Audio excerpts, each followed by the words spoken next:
नृत्य करने वाला व्यक्ति आया और उसको किसी ने कहा कि भाई हमारे यहाँ एक साधु हैं, वो किसी के आगे नृत्य नहीं करते, ठाकुर जी का एक बार उनके नृत्य देख लो आप।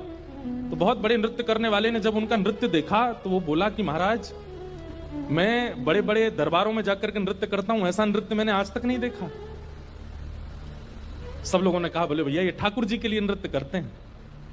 लेकिन उस नृत्य करने वाले ने किसी बादशाह को खबर करा दी कि वृंदावन में एक महात्मा है, और बोले वो गोपी बनकर के अपने ठाकुर जी के आगे नृत्य करते हैं और गाते हुए नृत्य करते हैं, ऐसा नृत्य मैंने आज तक नहीं देखा।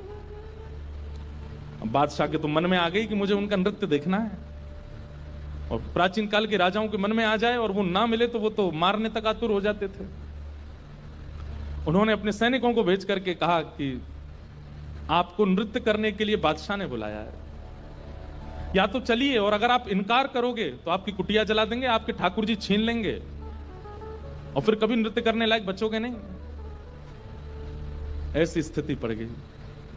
रोने लगे अपने ठाकुर जी के आगे, बोले नाथ मेरा नृत्य किसी और को रिझाने के लिए नहीं है, कि मैं कैसी स्थिति में आपने डाल दिया हूं।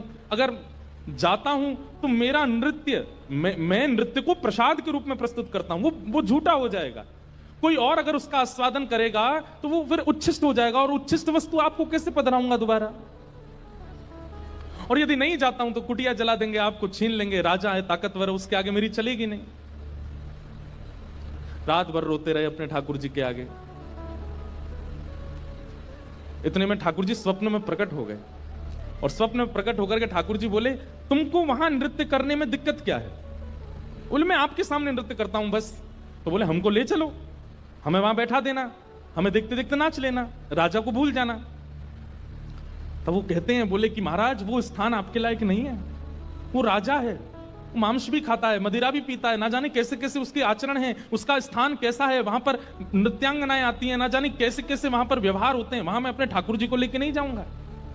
ये वैष्णव का स्वरूप होता है, वो अपने ठाकुर जी के आगे प्रदर्शन को आगे नहीं करता, वो अपने ठाकुर जी की सेवा के आगे एक बार को बड़े से बड़े उत्सवों का त्याग कर देगा, बड़े से बड़े उपाधियों का त्याग कर देगा, लेकिन अपने ठाकुर जी को ऐसे ही कहीं बेक नहीं देता। बोले ये तो नहीं चलेगा, आपको लेके तो नहीं जाऊंगा मैं। तब भगवान बोले तो फिर नहीं जाओगे तो ये लोग तुम्हारे कुटिया उजाड़ देंगे। तो फिर वो बोला आप इतना भी नहीं कर सकते, तो फिर क्या बात के भगवान, आज तक मैंने आपसे कुछ नहीं मांगा, लेकिन इसका समाधान बताओ मैं कैसे करूं। तब भगवान बोले देखो तुमने अपनी गली में तुलसी की माला पहनी है, और ये तुलसी मेरा ही स्वरूप है, तो तुम मुझे तो नहीं ले जाओगे, लेकिन ये तुलसी माला तो पहन के जाओगे।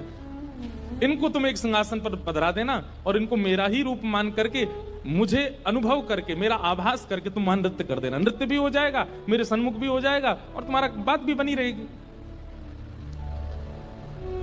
नारायण दास जी बोले भगवान पक्का ना ये तुलसी आपका ही? बोले पक्का 110% मेरा ही स्वरूप है, जाओ। नारायण दास जी गए और राजा के यहां जाकर के बोले महाराज मैंने गले में जो ये माला पहनी है बड़ी तुलसी की, इसके लिए मुझे एक आसन दे दो, मैं इनको पधरा करके फिर नाचूंगा, नहीं तो ये तो विक्षेप डालेंगे। पधरा करके आसन पर, और जैसे नृत्य करने लगे उनके मन में कदापि ये भाव नहीं आया कि ये तुलसी हैं, ये केवल माला है। यही सोचने लगे श्याम सुंदर हैं। श्याम सुंदर विचार करके जब घूमने लगे नृत्य करते करते, तो हर घूमने के बाद एक बार देखते, और जब द्रुत गति से घूमने लगे, चक्र लेने लगे, लेते लेते लेते उनको वहां तुलसी नहीं साक्षात सचल त्रिभंग लली श्याम सुंदर दिखने लगे।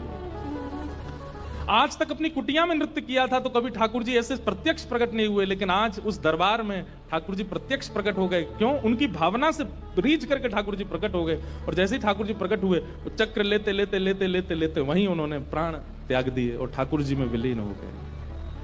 नारायण दास।